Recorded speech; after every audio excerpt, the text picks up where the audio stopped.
ಶ್ರೀ ಗುರುಭ್ಯೋ ನಮಃ. ಶ್ರೀಕೃಷ್ಣಾಯ ನಮಃ. ಎಲ್ಲರಿಗೂ ನಮಸ್ಕಾರ.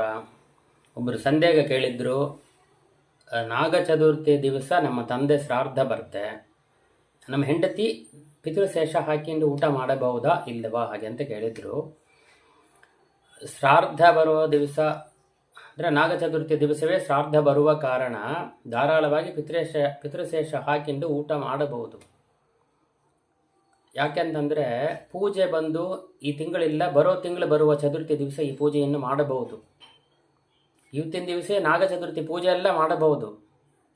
ಪಿತೃ ಅಂತರ್ಯಾಮಿ ದೇವರಿಗೆ ಪೂಜೆ ಮಾಡುವ ಕಾರಣ ಪಿತೃಶೇಷ ಹಾಕಿಬೇಕು.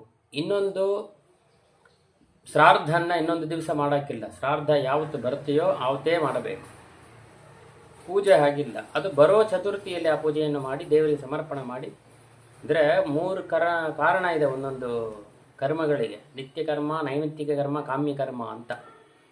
ಹಾಗೆ ಶ್ರಾರ್ಧನ ಯಾವತ್ತೂ ಮಾರ್ಸೋಕ್ಕಿಲ್ಲ, ಅದು ಯಾವತ್ತೇ ಮಾಡಬೇಕು.